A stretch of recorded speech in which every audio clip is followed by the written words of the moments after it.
والصلاة والسلام على رسول الله وعلى آله وصحبه ومن والاه أما بعد.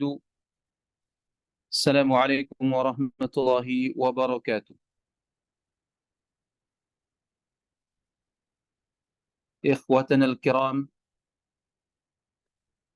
Alhamdulillah pada malam hari ini Allah Subhanahu wa taala memberikan kita kesempatan untuk bisa bertatap muka kembali guna mengkaji salah satu di antara kitab yang konsisten di dalam ilmu usul fiqih ini.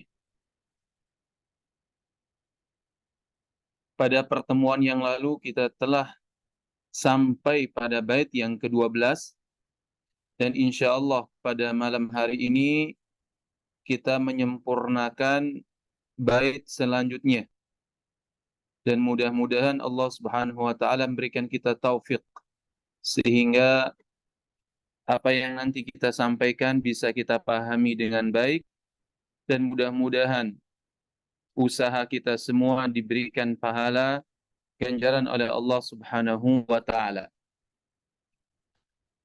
Qala al-musannifu hafizahullah min jinsin aw siwahu min jinsin aw siwahu al-istithna qubil wa mutlaqun ala muqayyadin humil. Muallif hafizahullah menyebutkan dalam baitnya ini min jinsin aw siwahu al-istithna qubil wa mutlaqun ala muqayyadin humil, memberikan isyarat dua kaidah yang terangkum dalam satu bait ini. Min jinsin aw siwahu al-istithna'u qubil. Beliau dalam sadar bait ini, permulaan bait ini menyinggung satu kaidah yaitu terkait dengan kaidah al-istithna.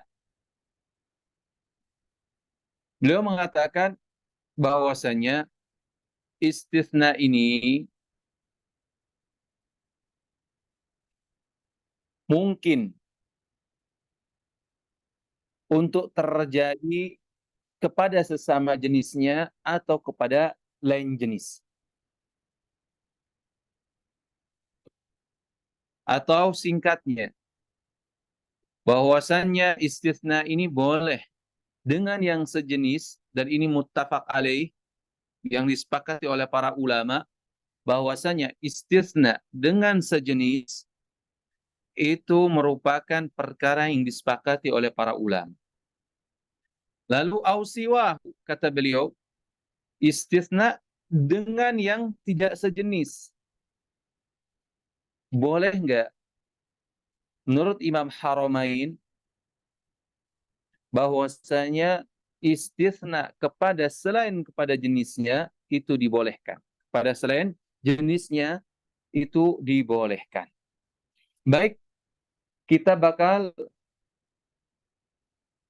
mengkaji satu demi satu tentang istitsna ini. Apa sih itu istitsna? Kata para ulama, istitsna itu adalah ikhraju ma laulahu la dakhala fil kalam. Ini definisi yang dikemukakan oleh Imam Haramain.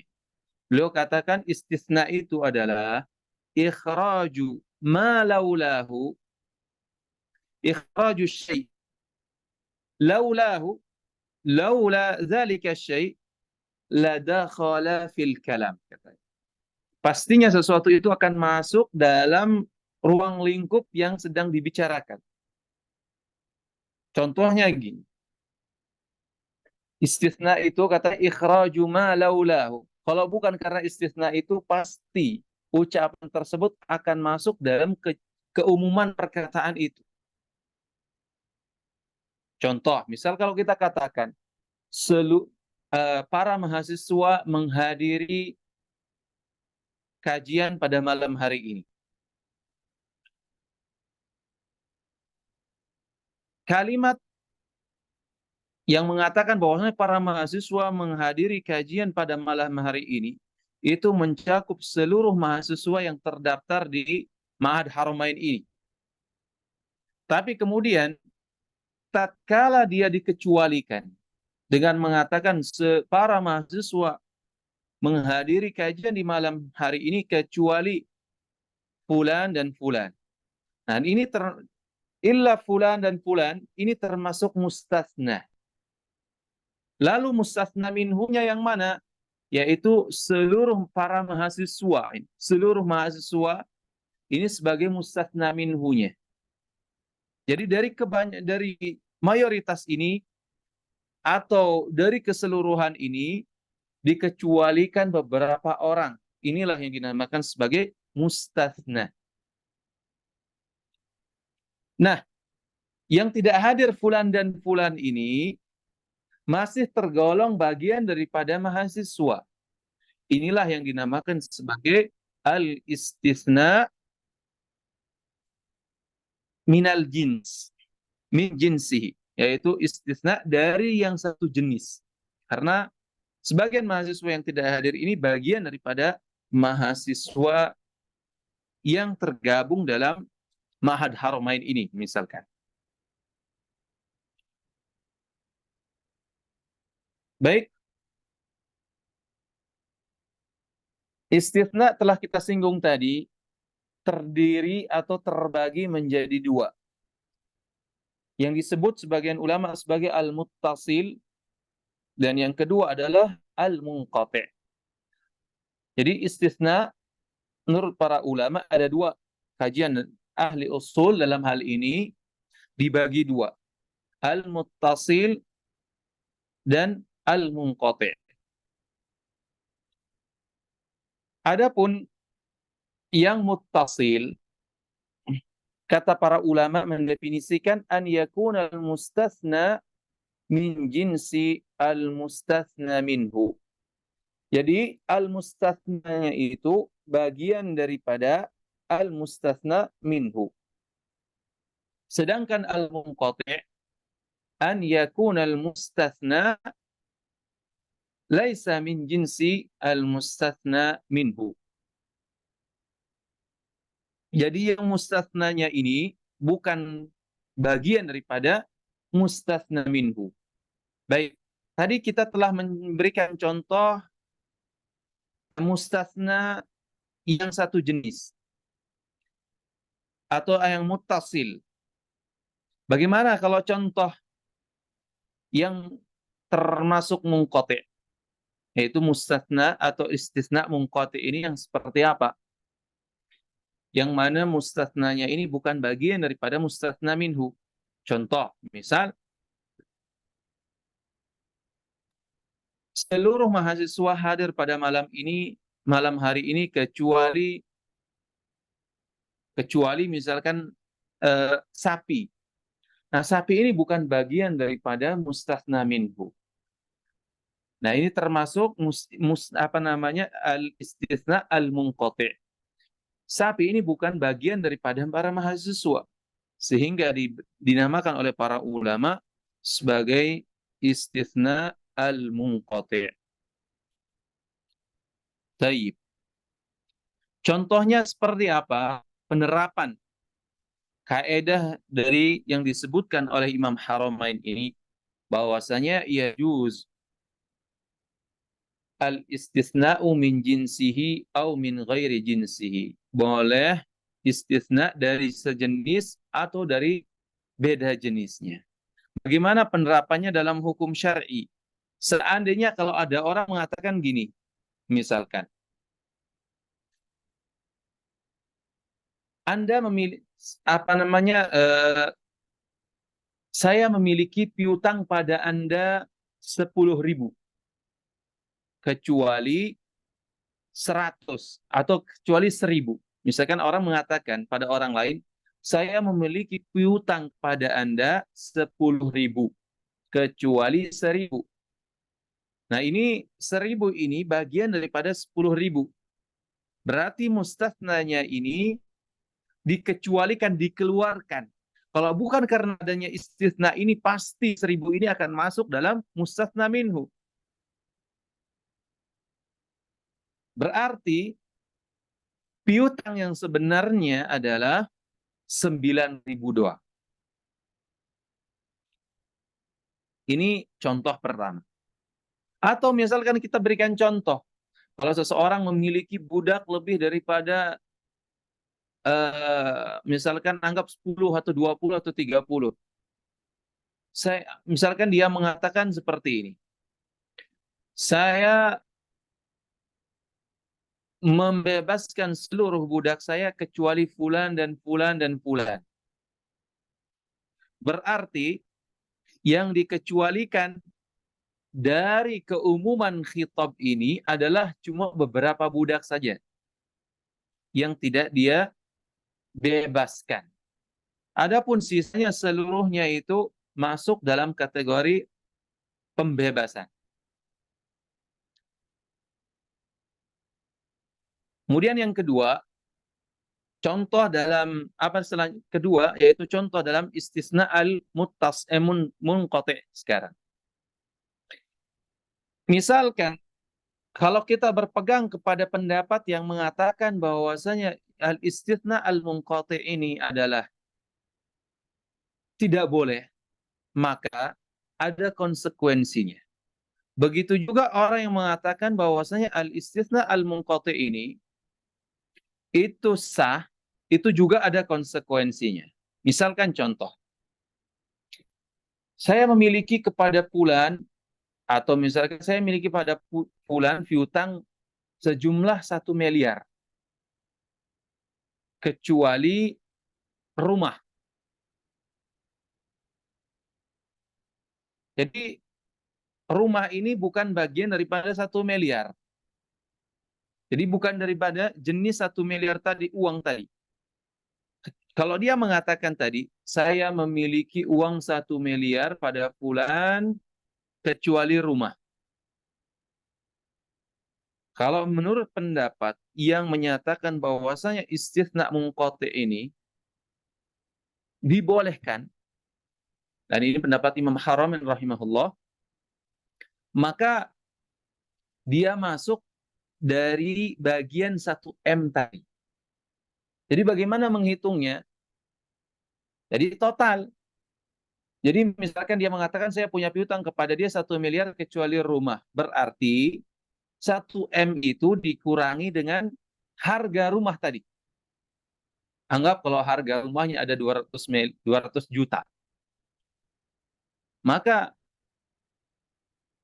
piutang yang berhak untuk dia ambil hanya 800 saja, 800 juta. Tapi kalau orang mengatakan al-istisna al-munqati ini tidak boleh, maka istisna-nya ini dianggap lagu. Jadi kalau orang mengatakan saya punya piutang kepadanya 1M kecuali rumah, berarti illal bait ini, kecuali bait ini termasuk di antara perkataan yang lagu. Jadi tetap dia punya piutang 1M. Karena mustasnanya ini dianggap lagu, tidak berlaku atau tidak dianggap. Baik, ini terkait dengan al-istitsna dan penerapannya dalam kaidah ini. Adapun kalau seandainya kita ingin membahas tentang istisna lebih dalam, tentu di sana ada banyak syarat-syarat yang harus dipenuhi. Namun, karena kita membatasi penjelasan tentang istisna ini sebatas dengan apa yang disebutkan dalam bait dan sedikit perincian, maka kita tidak akan membahas istisna ini dari sisi yang seperti disebutkan oleh kitab-kitab besar. Dari syarat-syarat istisna ini seperti apa? Apakah harus muttasil dia? Apakah mustasna minhunya ini nggak boleh lebih sedikit daripada mustasnanya? Dan seterusnya, apakah harus dia satu jenis atau bukan?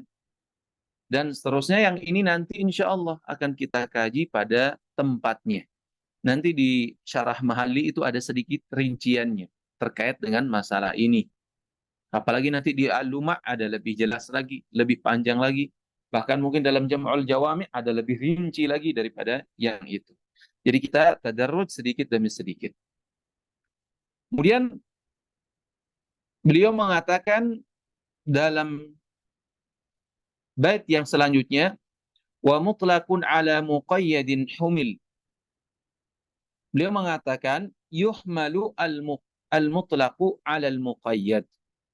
Jadi ketika seseorang mendapati lafaz mutlak, maka ada dalil yang lain menunjukkan makna muqayyad, maka mutlak ini dibawa kepada makna muqayyad tersebut. Namun hal ini tentunya perlu dirinci. Karena kita perlu ketahui bahwasanya kondisi mutlak dan muqayyad ini tidak lepas dari 4 kondisi. Namun sebelum itu perlu diketahui, apa sih arti mutlak? Kita sering mendengar perkataan mutlak, mutlak, mutlak, dan mutlak ini. Al-wajib al-mutlak katanya. Al-ma' al-mutlak.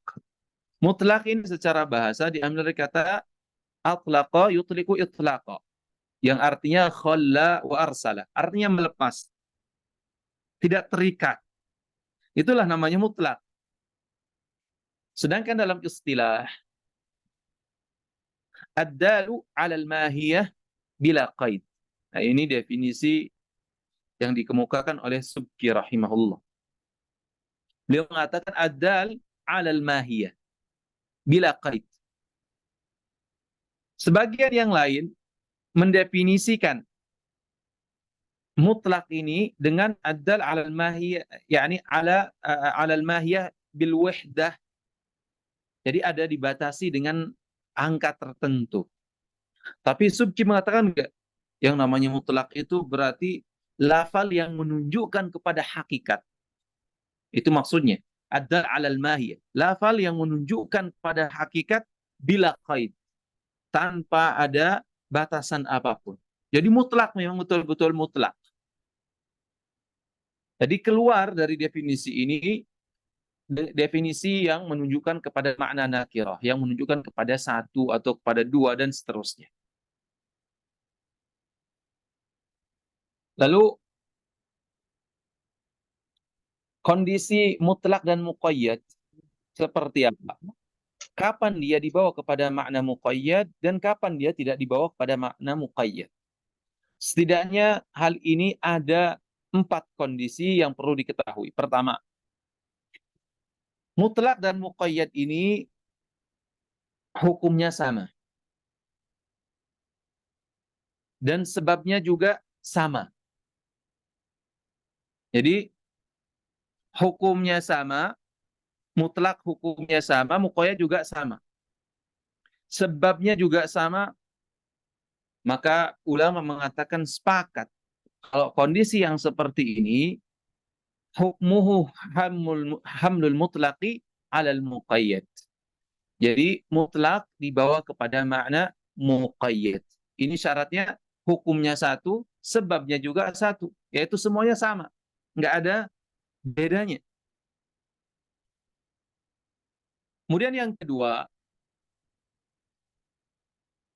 an yakhtalifal mutlaqu wal muqayyadu fil hukmi was sabab. Kalau yang pertama tadi semuanya sama. Baik dari sisi hukum, sebab sama semua. Contoh misalkan, hukumnya sama, sebabnya juga sama. Yaitu tentang darah. Darah disebutkan secara mutlak dalam satu ayat, disebutkan secara muqayyad dalam ayat yang lain.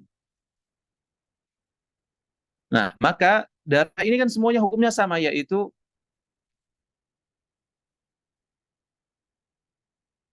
jadi mutlak ini kan maaf, darah itu kan hukumnya sama, yaitu haram. Sebabnya juga sama, yaitu apa? Karena dia najis. Maka ketika dia disebutkan secara mutlak dalam satu ayat, lalu disebutkan muqayyad dalam satu ayat yang lain, maka yang mutlak tadi dibawa kepada makna muqayyad. Lalu yang kedua, an yakhtalifal mutlaqu wal muqayyadu fil hukmi was sabab. Berbeda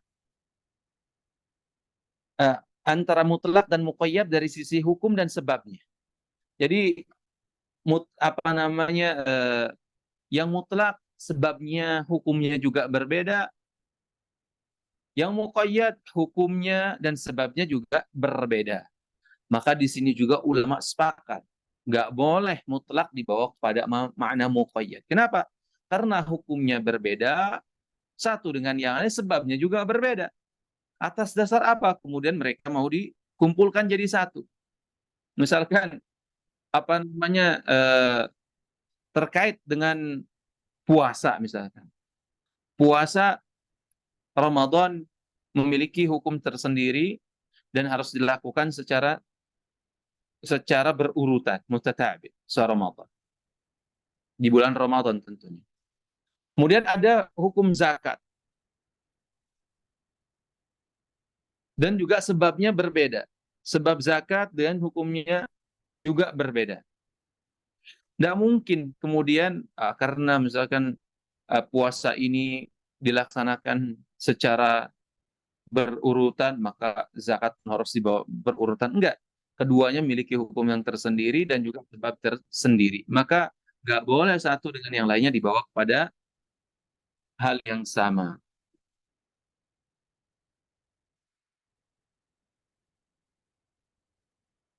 Lalu kondisi yang ketiga adalah an yattahidal mutlaqu wal muqayyadu fil hukmi duna sababihi. Jadi mutlak dan muqayyad ini dari sisi hukum sama, tapi sebabnya berbeda. Nah, ini yang terjadi khilaf di antara para ulama. Dan biasanya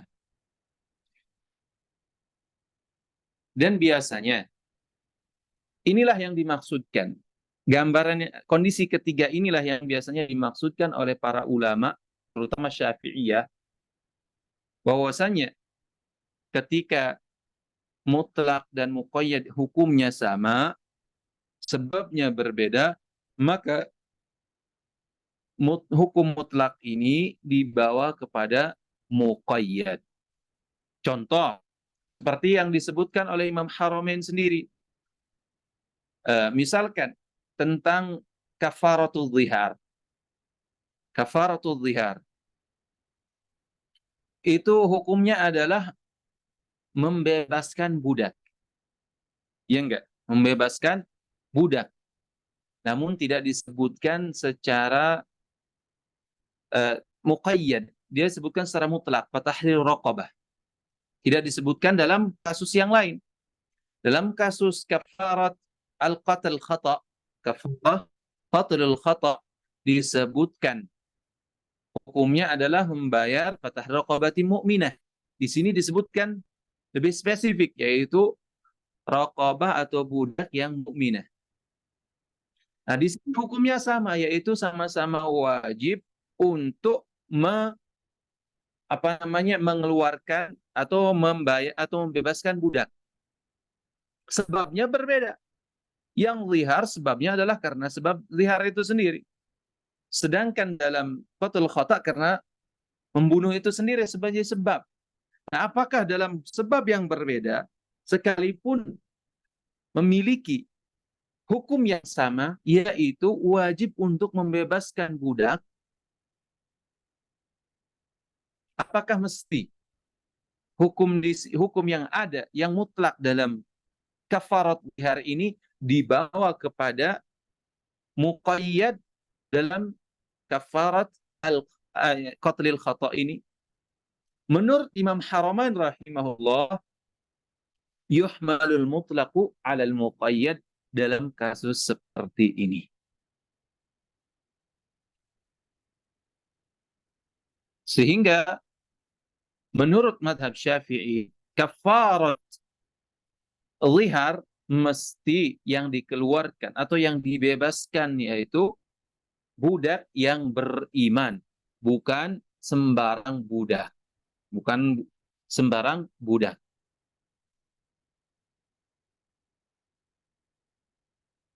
Kemudian yang keempat, kondisi antara mutlak dan muqayyad, an yattahidal mutlaqu wal muqayyadu fis sababi dunal hukmi. Ini juga terjadi khilaf. Jadi mutlak dan muqayyad sebabnya sama, tapi hukumnya berbeda. Apakah yang mutlaknya ini di ditakyid atau enggak? Jadi di mutlak ini dibawa kepada makna muqayyad atau tidak?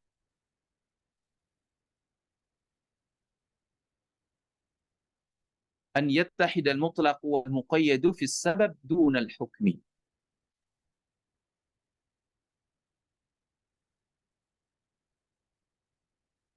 Menurut madhab Syafi'i wallahu a'lam, begitu juga dalam kondisi yang keempat ini. Sepertinya Imam Haramain menginginkan dua hal ini. Kondisi yang ketiga dan keempat ini, kedua-duanya sama dibawa kepada makna muqayyad.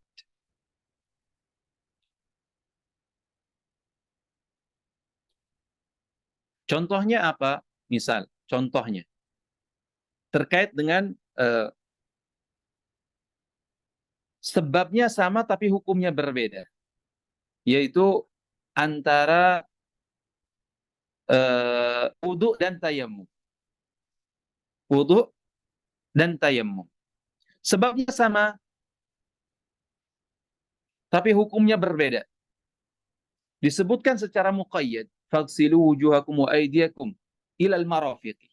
Ya enggak? Dalam wudu disebutkan harus seseorang mencuci tangannya dari ujung jari-jarinya sampai pergelangan sampai sikunya. Faghsilu wujuhakum wa aydiyakum ilal marafiq. Tapi dalam konteks tayammum, famsahu bi wujuhikum wa aydikum. Allah Subhanahu wa taala menyebutkan secara mutlak, tidak secara muqayyad. Apakah karena sebabnya sama, yaitu karena najis atau karena hadas, maaf, sebabnya sama yaitu hadas.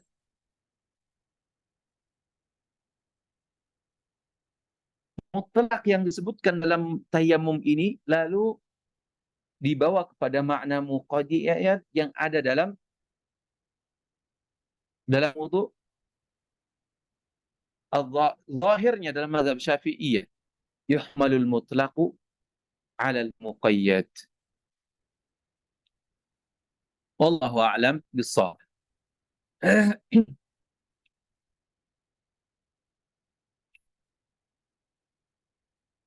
Itu terkait dengan bait yang ke-13.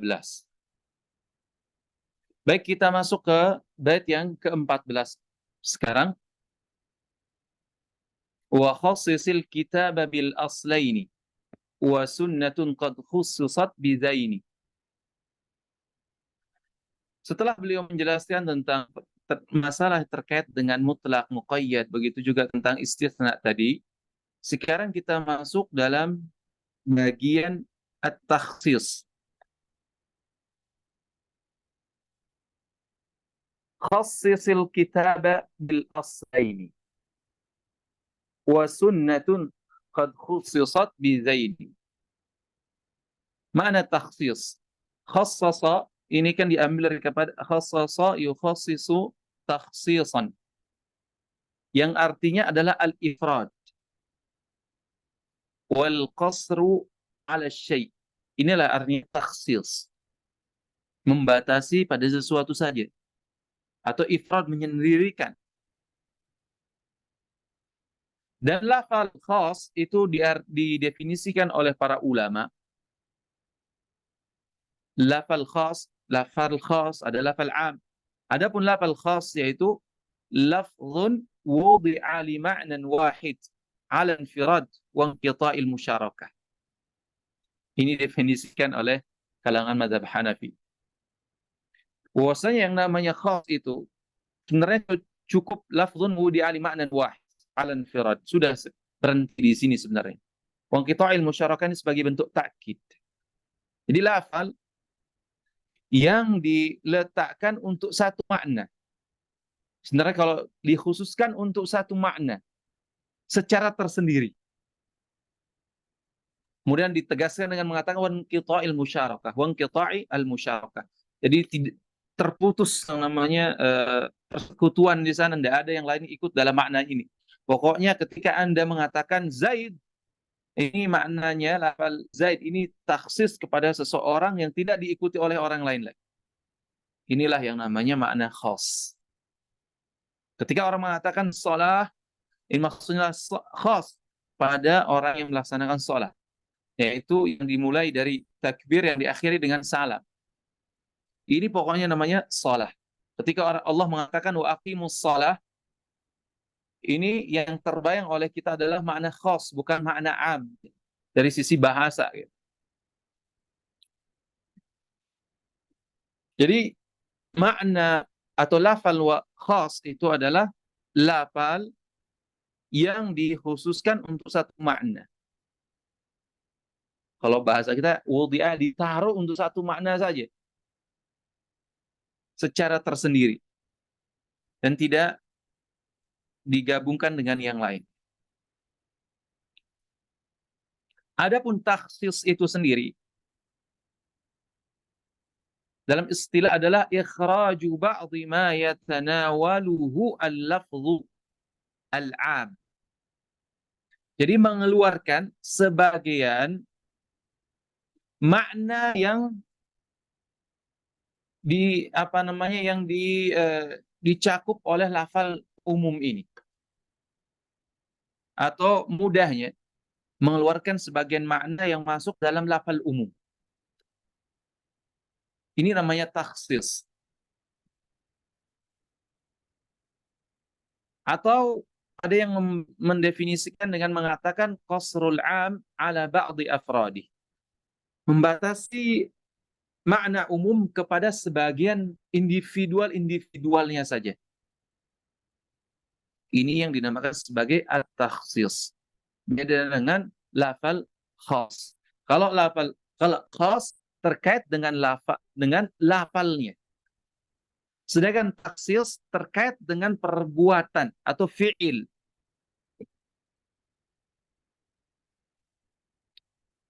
Qauluhu al-kitab al-muradu bihi al-Qur'an. Al-kitab ini didefinisikan sebagai al-lafzul munazzalu ala Muhammadin sallallahu alaihi wasallam lil i'jaz bi suratin minhu al-muta'abbad bi tilawatih. Lafal yang diturunkan kepada Rasulullah sallallahu alaihi wasallam. Tujuannya apa? Lil i'jaz. Bisuratin minhu, walau hanya satu surah saja. Al-muta'abbad bitilawatihi, yang dimaksudkan untuk beribadah ketika membacanya. Jadi keluar dari definisi ini adalah hadis qudsi ataupun hadis Rasulullah sallallahu alaihi wasallam, yaitu hadis nabawi. Karena lafalnya bukan untuk ijaz, bukan juga lafalnya digunakan untuk ta'abbud bitilawat.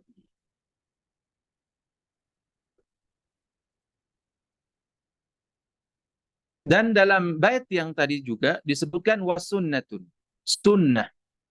Sunnah dalam bahasa diartikan sebagai tariqah. Wasirah. Baik itu tariqah yang benar atau yang tidak benar. Sayyi'ah atau hasanah. Yang baik atau yang buruk. Sedangkan dalam istilah, ini istilah menurut ahli usul. Ma uthira 'anil Nabi sallallahu alaihi wasallam min qaulin aw fi'lin aw taqririn. Jadi ahli usul membatasi definisi sunnah ini pada 3 komponen saja. Yaitu qaul, fi'il, dan takrir.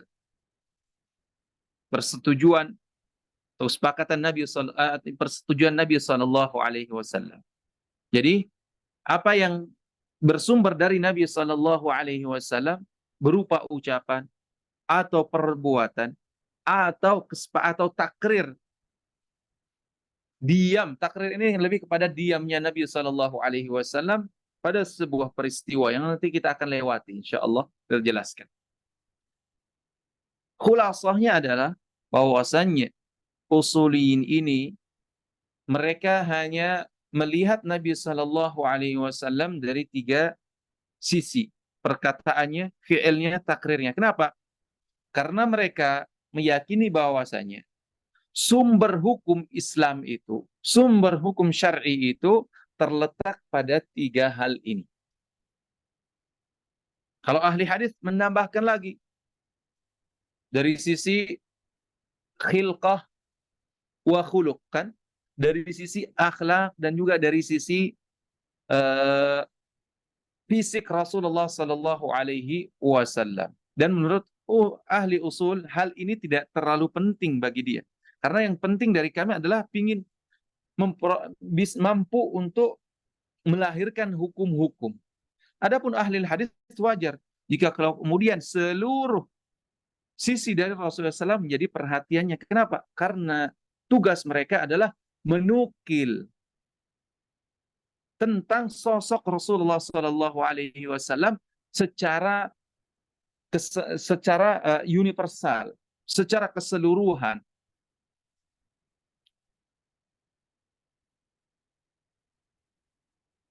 Lalu beliau mengatakan dalam baitnya, wa khassisil kitab bil aslaini. Jadi yajuzu takhsisul kitabi bil kitabi wa bis sunnati. Al aslaini maksudnya di sini adalah kitab dan sunnah Nabi sallallahu alaihi wasallam. Jadi menurut jumhurul ulama dan Imam Haramain dalam hal ini menyatakan bahwasanya boleh Al-Quran itu ditaksis dengan Al-Quran, begitu juga dengan sunnah Nabi. Jadi dari setengah bait ini kita mendapati dua masalah. Pertama, terkait dengan taksil sul kitab bil kitab, ini adalah mujma'un alaih. Begitu juga taksisul kitabi bis sunnah. Yang rajih menurut jumhur ulama hal ini adalah dibolehkan. Sekalipun menurut Hanafi la yajuz, yakni takhsisul kitab bi khabaril wahid. Ini menurut Hanafi. Tapi kita tidak mau masuk dalam masalah seperti ini. Kita cukupkan dengan yang ada dulu. Khassisil kitab bil aslain. Boleh mentaksis kitabullah dengan kitab dan juga kitabullah dengan sunnah Nabi sallallahu alaihi wasallam.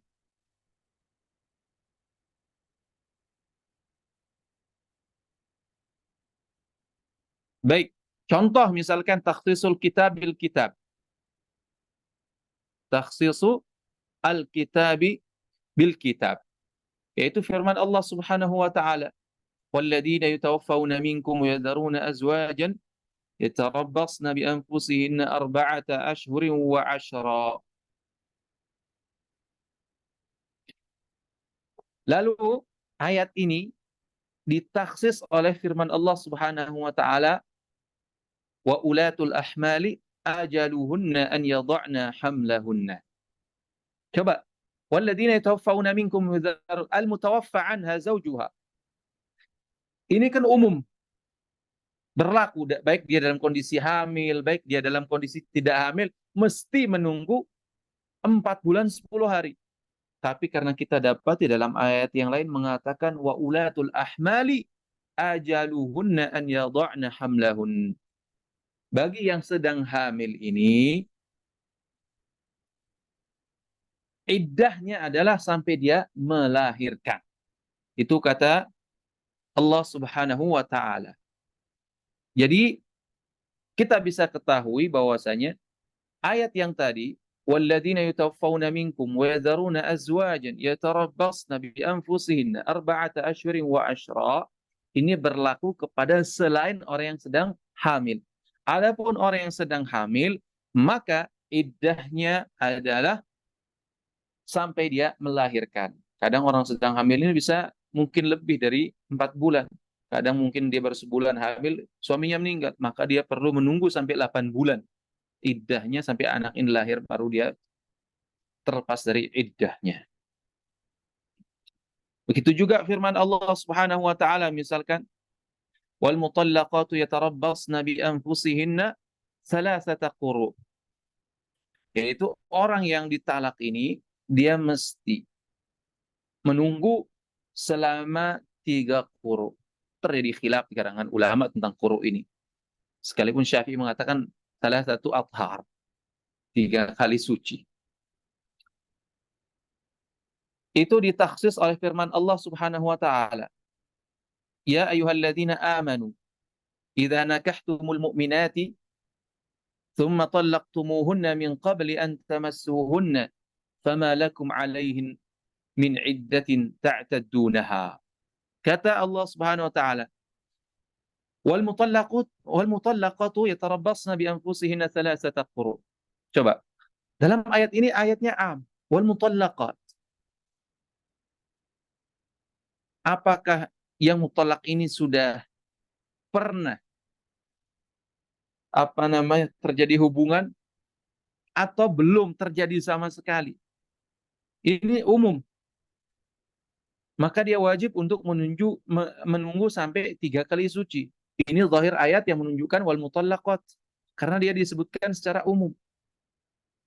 Tapi karena kita dapati ayat yang lain yang menunjukkan bahwasanya yang mutallaq ini adalah mutallaq yang sudah madkhul biha, yang sudah ditiduri, maksudnya terjadi hubungan suami istri antara keduanya.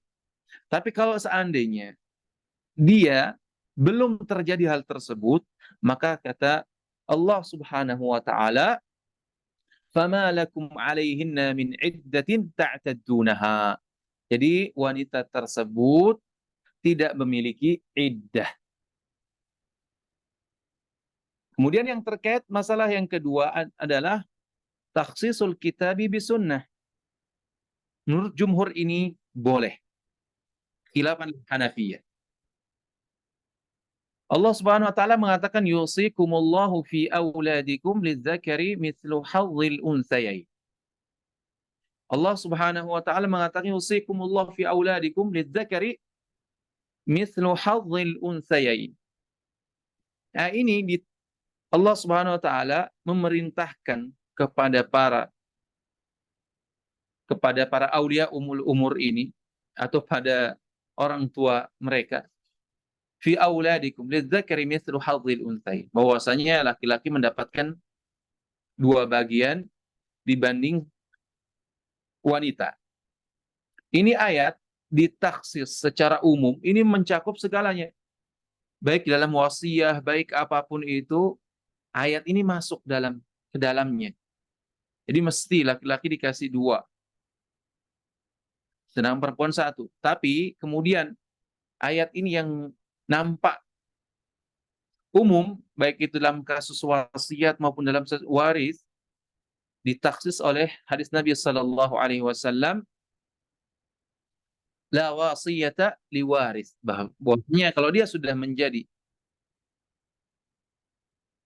kalau dia sudah menjadi ahli waris, maka tidak boleh lagi menerima namanya wasiat. Sekalipun nanti ada dalam pembahasan fikih itu ada yang lebih detail dalam masalah ini. Tapi kita memberikan contoh yang mudah saja.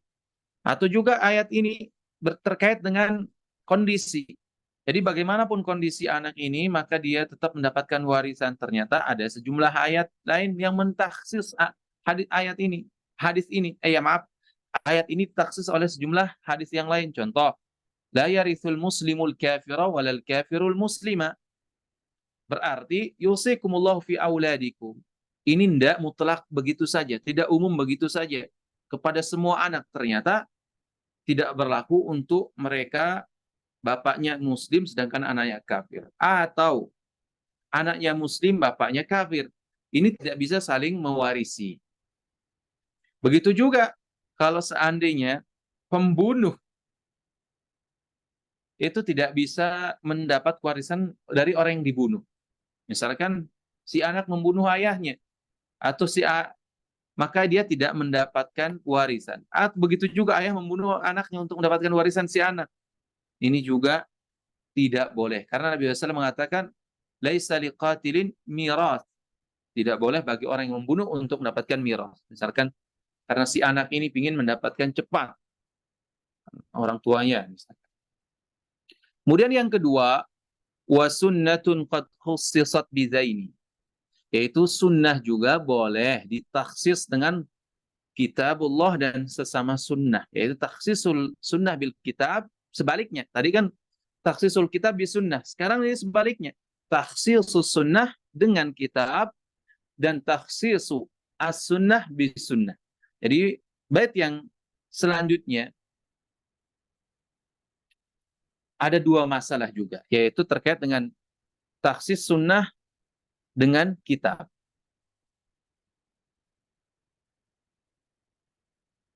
Dan taksisu al-kitab, taksisu sunnah bis sunnah. Taksisu sunnah bis sunnah itulah khilaf bainal ulama, boleh saja. Tapi taksisu sunnah bil kitab, ini yang terjadi khilaf sedikit.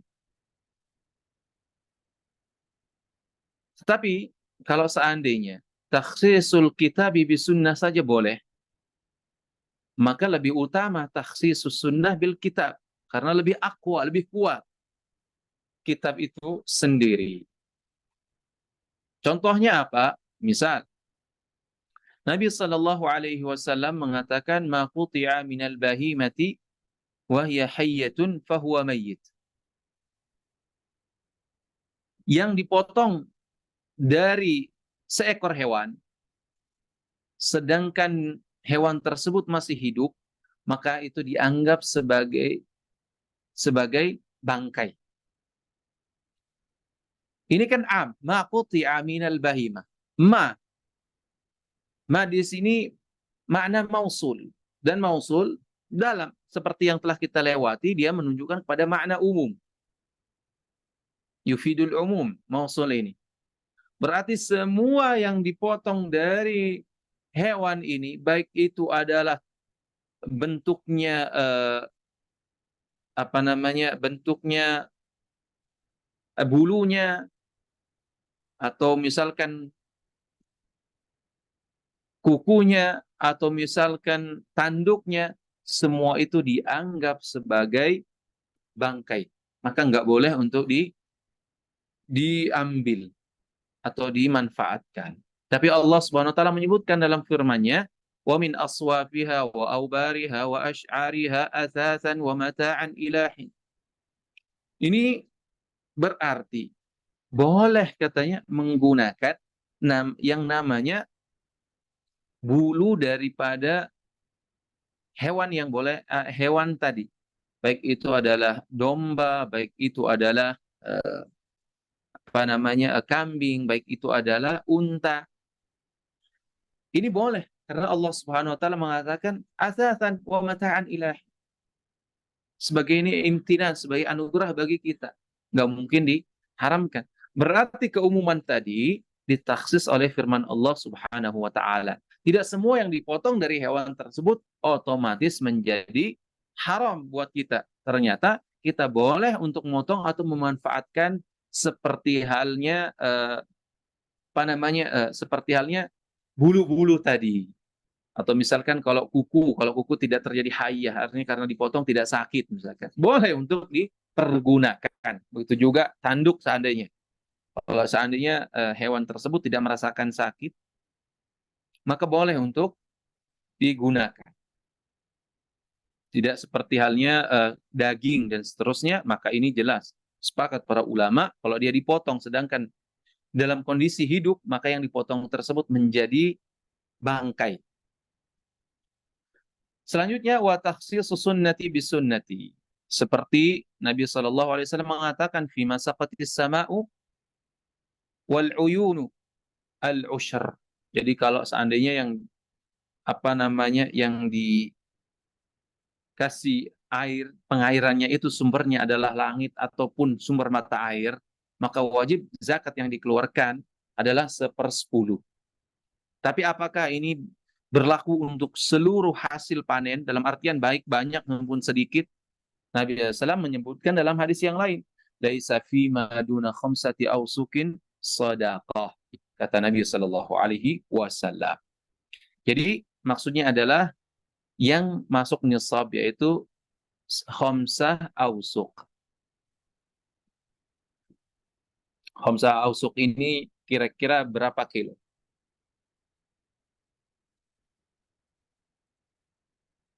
Karena satu wasak itu kurang lebih berapa ya? 60 sok kalau nggak salah.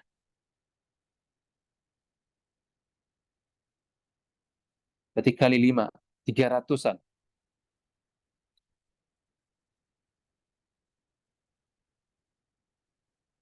Baik, masuk bait yang ke-15. Wa khussisa bil qaisi min ra'ili wa uwila dhahiru bid dalil. Di sini beliau menyebutkan dua kaidah. Pertama terkait dengan wa khussisa, ay khussisal kitabu was sunnatu bil qaisi, bil qiyas min ra'ili. Jamaah minan nas. Ra'il itu artinya jamaah. Jadi boleh mentaksis Quran dan sunnah dengan qiyas berdasar menurut pendapat sejumlah ulama. Itu maksudnya wa khussisa bil qaisi min ra'ili. Apa sih arti qiyas itu sendiri? Qiyas itu dalam bahasa yaitu at-takdir. Takdir. Wa tashbih. Juga at-takdir dan tashbih. Mengukur lah. Qiyas itu artinya mengukur. Takdir itu mengukur. Qaddartu hadha bi zira'ai. Qaddartu. Maksudnya mengukur dengan sikunya, tashbih, syabbah. Misalkan kita katakan kistu fulan bi fulan syabbahtu bihi. Kemudian secara istilah didefinisikan oleh Imam Haramain dengan raddul far'i ilal asli fil hukmi bi'illatin jami'atin tajma'uhuma. Kata Imam Haramain, qiyas itu adalah raddul far'i, mengembalikan hukum fara' kepada hukum asal, pada asal dari sisi apa? Dari sisi hukum. Sebabnya apa? Karena ada illah yang sama yang mengumpulkan keduanya. Jadi hukum asal illahnya diketahui bahwasanya A. Ternyata ada kasus yang mirip dengan asal dan memiliki illat yang sama, tapi tidak ada nas secara khusus yang menyebutkan tentang hukumnya ini. Maka bagaimana cara kita menghukuminya?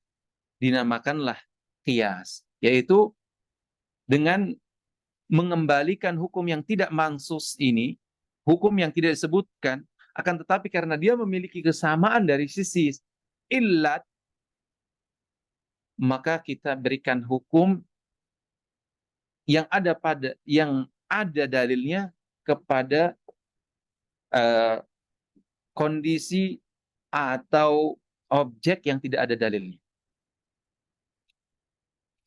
Misalkan sekarang narkoba.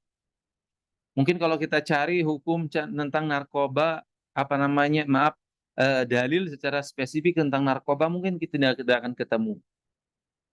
Tapi kita tahu fungsi narkoba ini tiada lain adalah menghilangkan akal. Nah, khamr ini yang dahulu diharamkan oleh syari' karena dia pertama menghilangkan akal. Sebabnya dia iskar. Iskar ini kemudian membawa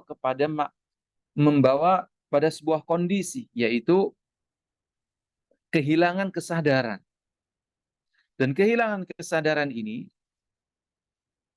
tentu bertentangan dengan tujuan syariat untuk diturunkan, yaitu untuk menjaga akal.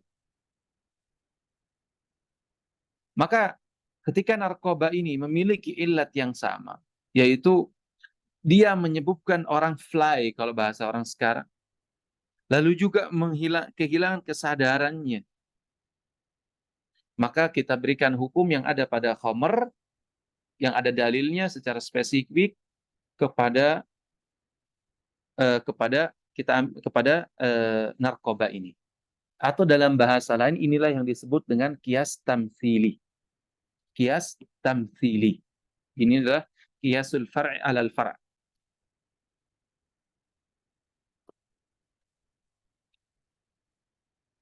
Baik, kita ketahui kias ini dibangun di atas 4 pondasi. Pertama, apa yang dinamakan asal, yaitu dalil. Kemudian apa yang dinamakan hukum asal, haram, misalkan kayak tadi, misalkan hukum terkait dengan kullu muskirin khamrun. Ini dalilnya. Hukum asalnya adalah wa kullu muskirin haram. Nah, ini dalilnya berarti hukumnya adalah hukum yang namanya khamr ini adalah haram. Baik. Ilahnya apa? Ternyata ulama melakukan proses namanya takhrijul illah. Takhrij al-illah ini ketemu bahwasanya ilahnya adalah iskar. Faraknya apa? Nah, faraknya bisa narkoba kayak namanya. Apa saja namanya yang kemudian memiliki eh, fungsi yang sama, yaitu untuk membuat orang jadi fly. Maka itu dihukumi sama. Baik. Contoh misalkan, takhsisul kitabi bil qiyas. Allah Subhanahu wa taala mengatakan az-zaniyatu waz-zani fajlidu kulla wahidin minhuma mi'ata jaldah. Az-zaniyatu waz-zani. Ini kan masuk di dalamnya baik dia adalah wanita atau laki-laki yang merdeka dan tidak merdeka, yaitu budak. Masuk dalamnya merdeka dan budak, semua mencakup. Jadi kalau terjadi zina muncul dari mereka, maka mereka wajib kena jilid 100 kali. Namun ternyata keumuman ini ditaksis dengan firman Allah Subhanahu wa taala, fa idza uhsinna fa in ataina bi fahishatin fa 'alaihinna nisfu ma 'alal muhsanati minal 'adzab. Hanya saja ayat ini secara spesifik menyebutkan terkait dengan para wanita, yaitu budak wanita. Tidak menyebutkan budak laki-laki. Nah, di sini karena status antara budak perempuan dan budak laki-laki ini sama, tidak ada bedanya, sehingga statusnya pun disamakan, dikiaskan kepada amah tadi, yaitu kepada budak wanita tadi. Jadi kalau budak wanita, dia telah telah dikeluarkan dari keumuman ayat az-zaniyatu waz-zani, dengan kalau seandainya terjadi zina darinya, maka wajib yaitu dihukum 5,5 dari orang yang merdeka. Nah, tidak menyebutkan budak laki-laki. Nah, karena budak laki-laki ini tidak ada bedanya dengan budak perempuan kecuali hanya jins saja, yaitu status eh, apa namanya beda jenis kelamin saja. Beda jenis kelamin saja. Adapun seluruhnya itu sama saja antara laki dan perempuan, budak laki dan perempuan. Kecuali maka ulama di sini melakukan sebuah proses yang namanya ilghaul fariq. Ini terlalu jauh. Nanti insya Allah untuk pelajari. Setidaknya perbedaan antara keduanya ini dianggap perbedaan yang tidak ada pengaruhnya. Maka mereka disatukan hukumnya. Nah, inilah syahidnya. Takhsisu al-kitabi bil qiyas. Baik. Lalu Nabi SAW takhsisul kitabi takhsisus sunnati bil qiyas. Misal,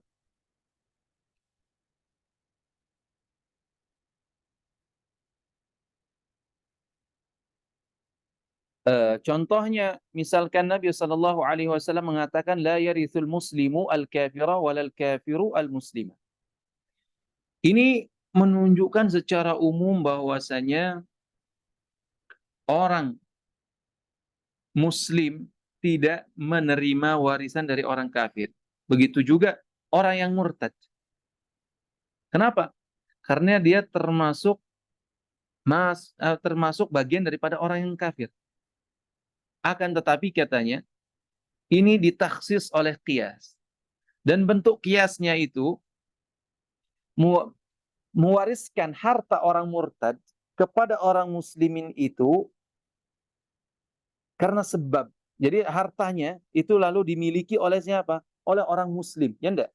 Jadi orang murtad tadi, hartanya itu karena dia keluar dari Islam, maka hartanya dimiliki oleh orang muslimin. itu karena satu sebab, yaitu karena keislaman. Maka mewariskan kepada sanak keluarganya yang muslim itu lebih utama. Kenapa? Karena ada hubungan yang menghubungkan antara mereka, yaitu pertama karena sebab keislaman, dan juga yang kedua adalah karena sebab kekerabatan. Maka dia lebih kuat. Nah, ini takhsis sunnah bil qiyas. Baik, lalu yang kedua terkait kaidah wa uwila al-zahiru bid-dalili.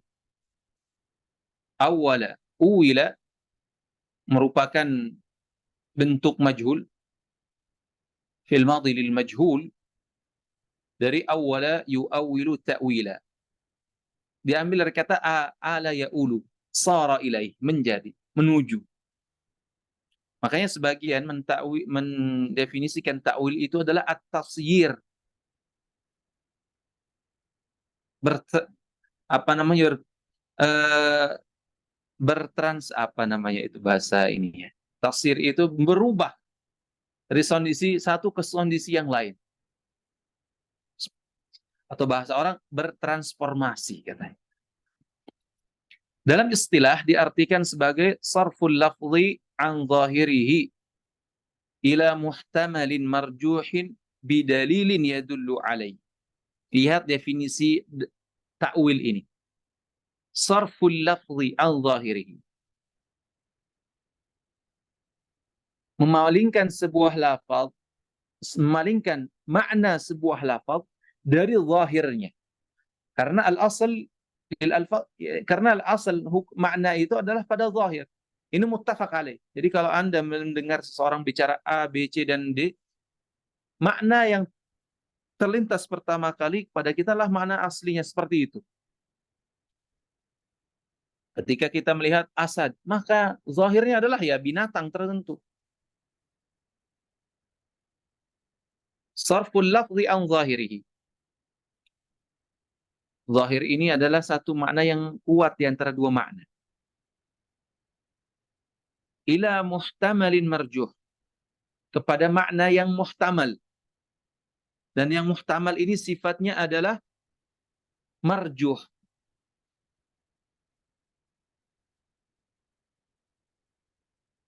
Tapi kita memalingkan satu makna zahir ini ke makna yang marjuh ini, apakah tanpa alasan?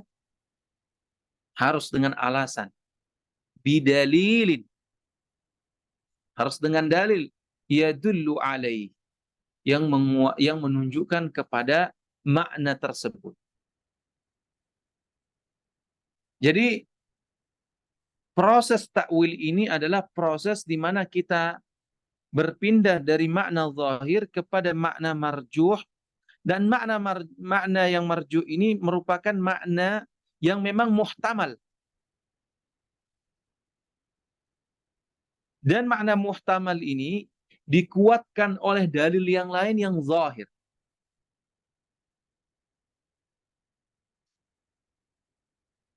Ini perlu diketahui. Oleh karenanya nanti kita sebutkan syarat yang harus dipenuhi oleh yang al-mu'awwil ini. Pertama, bayanuhu ihtimal al-lafzi lima hamalahu alaihi.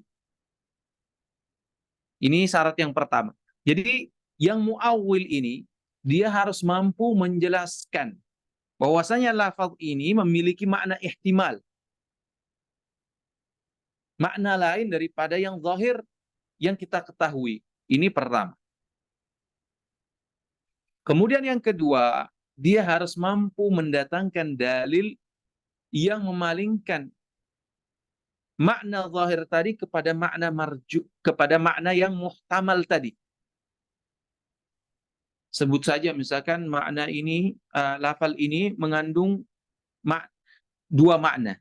Zahirnya ini dan marjuhnya ini. Tapi marjuhnya ini ternyata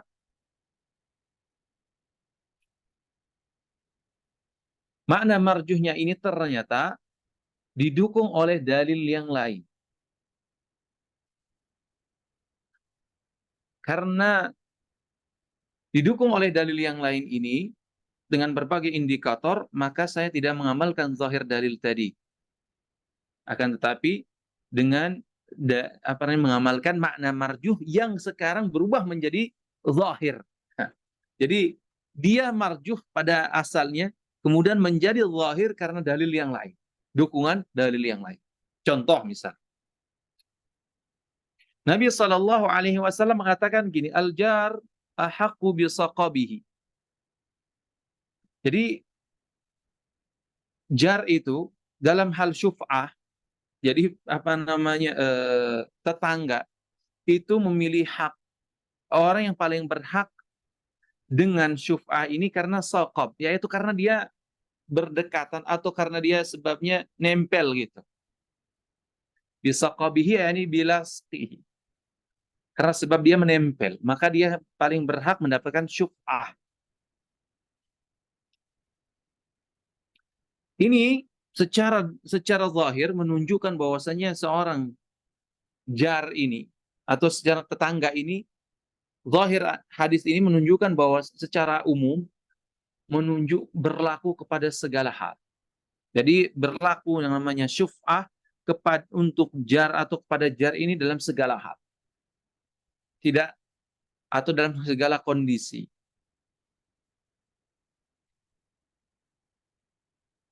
Tapi makna zahir ini memiliki makna muhtam, yaitu maksud daripada jar ini adalah asy-syarik al-muqasim katanya. Syarik yang ikut bersekutu bareng, yang bagian dia punya bagian di sana. Ini makna muhtamal. Jadi dia sekaligus jar, tapi dia cuma punya saham di sana, sekaligus artinya dia sebagai bagian daripada barang tersebut. Artinya orang memiliki investasi lah di sana, bagian di sana, syarik al-muqasim, orang yang memiliki bagian di sana. Tapi ihtimal ini kan marjuh. Namun dia bisa dikuatkan ihtimal ini dengan sebuah dalil bahwasanya jar yang di sini bukan maksudnya secara mutlak, ternyata secara khusus. Buktinya Nabi SAW mengatakan gini, fa idza duribatil hudud wa surifatit turuq fala syuf'ah. Nah, buktinya kan berarti kalau sudah nih ada batas-batasnya, jalannya juga sudah ada, berarti ketika itu orang boleh menjual kepada siapa saja. Berarti al-jar ahaqqu bisaqabihi ini maksudnya adalah jar khusus, yaitu jar yang memiliki bagian di sana. Jadi kalau misalkan ada dua orang punya rumah bertetangga, dia punya beli rumah berdua, dia punya hak di sana. Orang tersebut nggak boleh menjualnya begitu saja, karena dia punya ada bagian daripada bagian rumah tersebut, gitu. Juga sekutu dia. Nah, itulah maksudnya. Jadi kalau beda udah jalannya ada, misalkan kita di perumahan nih, jalannya udah ada, waduribatil hudud, wasurifatit turuq. Ini sudah ada batas-batasnya, jalannya juga sudah ada. Maka kata Nabi, fala syuf'ah ketika itu. Taib. Masuk ke bait yang ke-16. Wa kullu belum ya? Iya betul betul. Wa kullu ma jaa ala wajhil qurab min fi'lihi fawajibun aw mustahab. Jadi wa kullu ma jaa ala wajhil qurab min fi'lihi. Jadi segala apapun yang berasal dari Nabi sallallahu alaihi wasallam dalam bentuk qurbah, yaitu dalam bentuk ketaatan dan taqarrub kepada Allah Subhanahu wa taala, maka bagaimana hukumnya? Apakah yang dilakukan oleh Nabi SAW dalam bentuk qurbah tersebut dihukumi wajib atau mustahab? Zahir dari perkataan Imam Haramain di sini menunjukkan fawajibun, bahwasanya dia dibawa kepada makna wajib. Tapi ada pendapat yang lain mengatakan tidak, dibawa kepada makna mustahab. Bahkan ada yang mengatakan enggak, perbuatan Nabi SAW dibawa kepada makna tawakuf. Karena apa? Lita'arudil adillah. Jadi bisa saja ini maksudnya wajib, bisa saja ini mustahab katanya. Kalau kepada ibahan tidak mungkin. Karena sesuatu terkait dengan perbuatan ibadah atau ketaatan. Nggak mungkin ibadah atau ketaatan ini dibawa kepada makna ibahah. Jadi itu maksud dari perkataan Nazim, wa kullu ma jaa ala wajhil qurab min fi'lihi fawajibun aw mustahab. Baik. Di sini kan menyinggung tentang fi'il Nabi sallallahu alaihi wasallam. Lalu apa sih fi'il Nabi SAW yang dikategorikan sebagai fi'il Nabi Sallallahu Alaihi Wasallam? Yaitu perbuatan atau tingkah laku Nabi Sallallahu Alaihi Wasallam yang beliau lakukan masih dalam ruang lingkup amal dan juga bagian daripada tasyri'. Itulah yang dikatakan sebagai as-sunnah al-fi'liyah. Lalu kita masuk dalam tahrir mahalli niza', penting juga ini agar kita ketahui. Jadi Imam Haramain ini mengatakan perbuatan Nabi Shallallahu Alaihi Wasallam itu nggak lepas dari dua kondisi. Pertama, beliau melakukan sesuatu itu atas dasar ketaatan atau atas dasar qurbah. Kondisi yang kedua, beliau melakukan hal tersebut bukan atas dasar qurbah ataupun ta'ah. Maka bagaimana hukum yang pertama? Kalau beliau melakukan perbuatan atas dasar qurbah dan ta'ah, apakah dibawa kepada makna wajib atau tidak? Perlu dirinci kata beliau. Pertama, Nabi SAW melakukan ketaatan atau melakukan qurbah ini tidak lepas dari beberapa kondisi. Pertama, beliau melakukan hal tersebut karena kekhususan. Pertama, beliau melakukan sebuah ketaatan karena itu adalah khusus bagi beliau. Maka hukumnya adalah itu khusus bagi beliau, tidak boleh umatnya melakukannya. Seperti nikah lebih daripada 4. Nah, kalau kita, maaf bapak-bapak ini mungkin kesempatannya 4. Rasulullah SAW memiliki kekhususan dalam hal ini. Begitu juga Rasulullah SAW menikah bisa tanpa wali. Seperti beliau menikahi siapa? Zainab binti Jahash, dinikahkan oleh Allah Subhanahu wa taala. Begitu juga Rasulullah SAW boleh menikah dengan lafal orang menghibahkan kepada Rasulullah SAW. Boleh. Jadi kalau ada orang datang menghibahkan dirinya pada Rasulullah SAW, boleh. Itu jadikan istri. Juga tanpa syahid, tanpa tanpa syahid.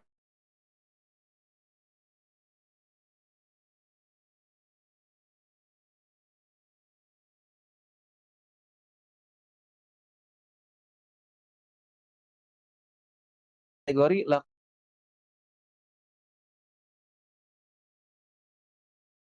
khitab kepada Nabi itu berlaku juga kepada yang lainnya.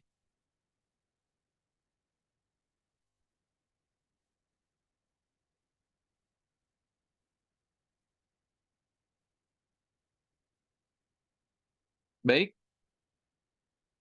Berarti dibawa kepada makna apa? Kata Imam Haramain, fayuhmalu ala lujub. Berarti kalau seandainya perbuatan tersebut tidak khusus kepada Nabi, yang beliau lakukan dalam bentuk qurbah atau ketaatan, maka itu perbuatan dibawa kepada makna wajib. Menurut sebagian pendapat ulama mazhab Syafi'i.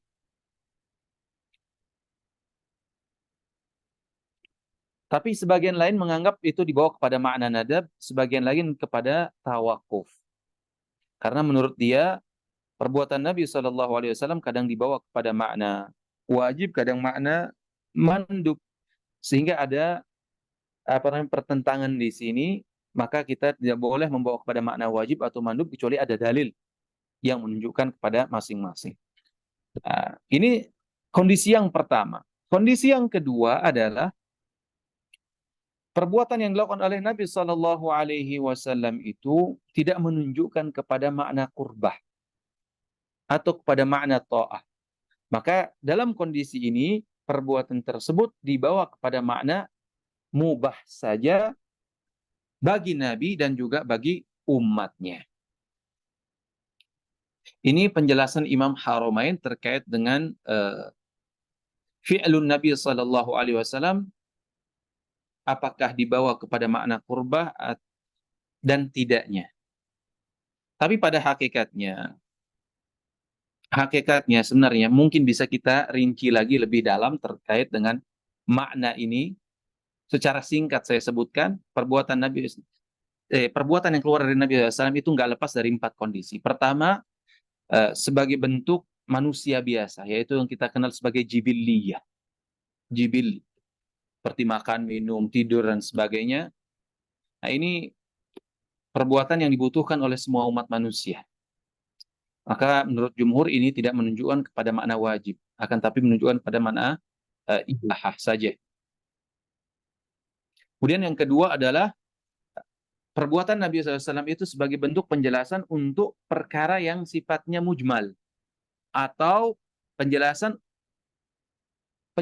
untuk perintah yang ada dalam kitabullah atau sunnah yang bersifat qauliyah.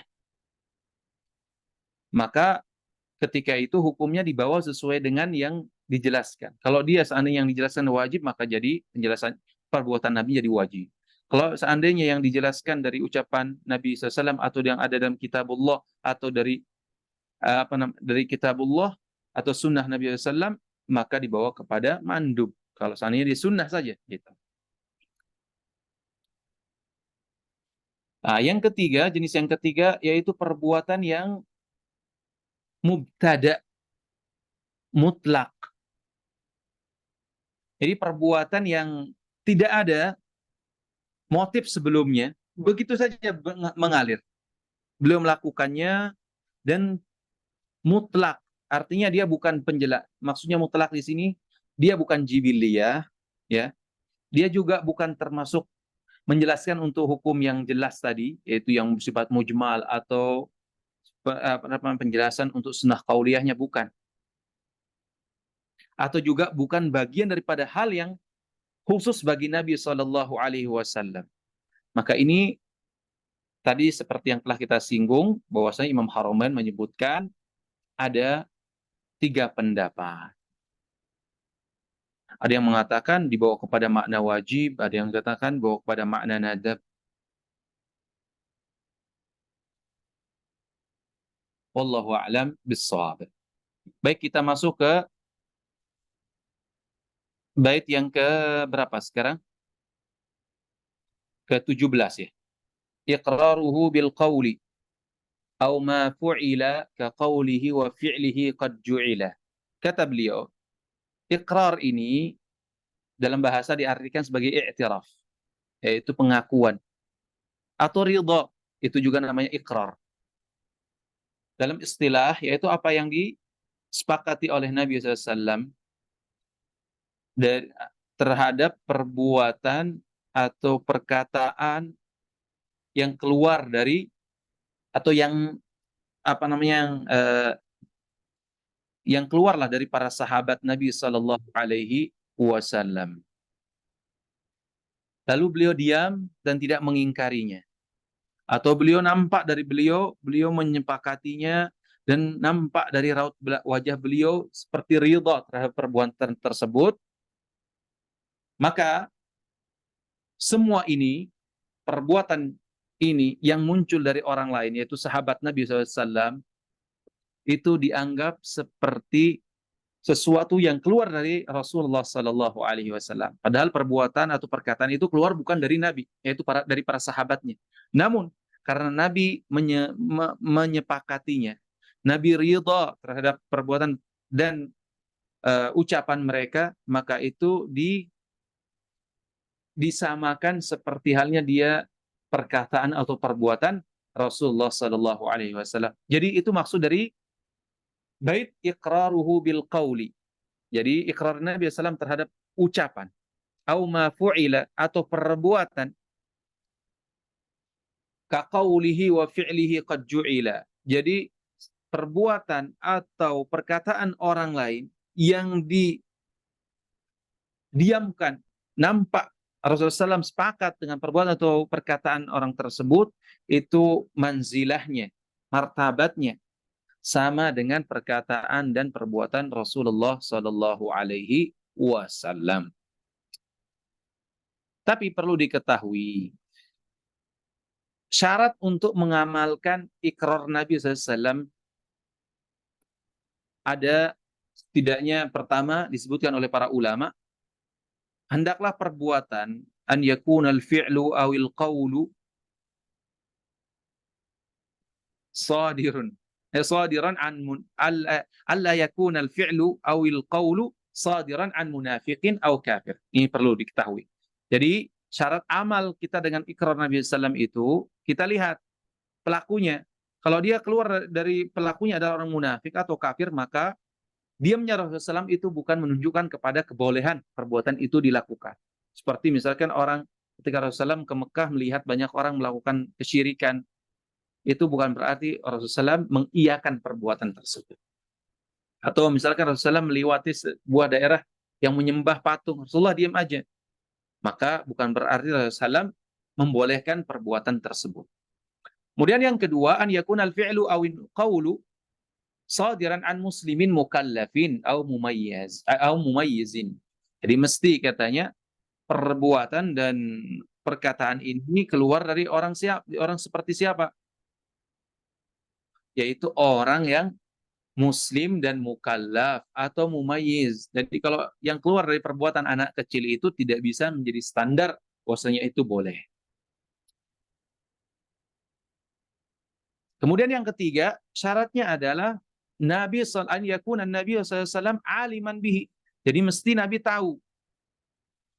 Baik itu perbuatan perkataan itu diucapkan ketika beliau hadir atau melalui informasi atau melalui informasi orang lain. Beliau tidak hadir dalam dalam peristiwa, namun ada orang memberikan informasi kepada beliau. Contoh misalkan dari ikrar pada qaul adalah perkataan seorang qaif, yaitu orang yang mampu menebak nasab. Ketika Rasulullah SAW kan pernah orang mempertanyakan antara nasab Usamah dengan bapaknya Zaid. Kok ini anaknya putih, ini kok bapaknya putih, ini kok anaknya hitam, katanya. Maka ditanyalah qaif, orang yang tahu, oh ini katanya kakinya mirip dengan ini. Maka Rasulullah SAW pun tersenyum. Artinya mengikrar perkataan orang tersebut. Bahwasanya Usama ini betul-betul merupakan putra daripada Zaid. Begitu juga perbuatan ikrar Nabi dalam bentuk perbuatan, misalkan Rasulullah SAW mengikrar perbuatan sebagian sahabat ketika terjadi perang Bani Quraidah. Mereka kan diperintahkan oleh Nabi untuk sholat asar di Bani Quraidah. Namun sebagian melaksanakannya di perjalanan dan sebagian melakukan di tempat yang lain. Lalu Nabi SAW sampai kepadanya informasi tersebut, beliau tidak menyalahkan satu dengan yang lainnya. Nah, masuk ke bait yang ke-18, ma laysa fi majlisihi lam yunkara fa hukmuhu kama bi majlisin jara. Kata beliau, jadi kalau ada sebuah perbuatan atau perkataan yang terjadi di majelis beliau dan di hadapan beliau, lalu beliau tidak mengingkarinya, maka itu hukumnya kama bi majlis ma laisa fi majlis, maaf, peristiwa yang tidak terjadi di hadapan beliau tapi kemudian sampai ilmunya beliau, sampai kepada informasinya kepada beliau dan beliau tidak mengingkarinya, maka kata muallif fa hukmuhu kama bi majlisin jara. Jadi status hukumnya itu sama seperti halnya peristiwa itu terjadi di hadapan beliau dan beliau diamkan, tanda menyepakatinya. Karena kalau seandainya itu adalah mungkar, pasti beliau akan mengingkarinya. Dan ketika beliau tidak mengingkarinya, berarti statusnya adalah disepakati. Kemudian yang 19, wa yunsakhu rasmu minal Qur'ani au hukmuhu wa yunsakhu al-amrani. Kata beliau di sini, jadi an-nasakh maknanya adalah al-izalah wan naql. Di dalam bahasa artinya izalah, menghilangkan atau memindahkan. Sedangkan secara istilah seperti kata Imam Haramain, raf'ul hukmi syar'i bidalilin syar'iyyin mutaakhirin anhu, yaitu mengangkat hukum syar'i yang sabit dengan dalil mutaqaddim, sebenarnya sabit yaitu eksis dengan dalil yang sebelumnya, yang lebih dahulu, dengan dalil yang datang setelahnya. Jadi mengangkat hukum syar'i yang eksis dengan dalil sebelumnya dengan dalil yang datang setelahnya. Ini dinamakan sebagai nasakh. Nah, nasakh ini menurut jumhur ulama, kecuali orang yang syadz yang melarang adanya nasakh ini, ayul tafat ilaih, nggak usah digubris perkataannya atau pendapatnya. Jadi tidak semua khilaf itu diterima. Kemudian beliau menyinggung bahwasanya nasakh ini terdiri dari 3 jenis. Pertama, naskhul ar-rasam duna hukmihi, yaitu nasakh rasam tanpa hukumnya. Jadi boleh nasakh rasam, maksudnya di sini adalah lafal. Jadi boleh menasakh lafal tanpa menasakh hukumnya. Contohnya, misalkan firman Allah Subhanahu wa taala, wa syekh wa syekhatu idza zanaya farjumuhuma albattah. Nah, ayat ini telah dinasakh lafalnya, akan tetapi makna hukumnya tetap berlaku sampai sekarang. Jenis yang kedua, naskhul hukmi duna rasmi. Boleh menasakh hukumnya tanpa menasakh lafalnya. Seperti firman Allah, ya ayyuhalladzina amanu idza najaitumur rasula faqaddimu baina yaday najwakum shadaqah. Jadi dahulu kalau mau bertemu dengan Nabi wajib bersedekah terlebih dahulu. Kemudian ayat ini dihapus oleh hukum ini dihapus oleh Allah Subhanahu wa taala dengan ayat selanjutnya, asyfaqtum an tuqaddimu baina yaday najwakum shadaqah. Kemudian naskhul hukmi war rasm. Ini yang ketiga, yaitu wa yunsakhul amrani, yaitu boleh kita menasakh hukum dan rasm, yaitu lafalnya sekaligus. Contohnya adalah perkataan Aisyah radhiyallahu, hadis Aisyah radhiyallahu an. Beliau pernah mengatakan, kana fima unzila minal Qur'ani asharu radha'atin ma'lumatin yuharrimna. Nah, ini ayat dan lafalnya sudah dihapus. Tsumma nusikhna bi khamsi ma'lumatin. Nah, ini asyar radha'at dihapus lafalnya, begitu juga dihapus hukumnya dengan ayat tsumma nusikhna bi khamsi ma'lumatin. Jadi yang tadi 10 hukumnya sekarang dinasakh dengan cukup 5 sedotan saja katanya. 5 kali sedotan, maka ini sudah cukup untuk menetapkan hukum radha'. Baik. Mungkin sampai insyaallah kita sampai ke bait yang ke-20. Insyaallah nanti kita lanjutkan lagi pada pertemuan yang akan datang. Mudah-mudahan Allah Subhanahu wa taala memberikan kita kepahaman dan kemudahan. Tafadhal kalau seandainya ada yang ingin ditanyakan.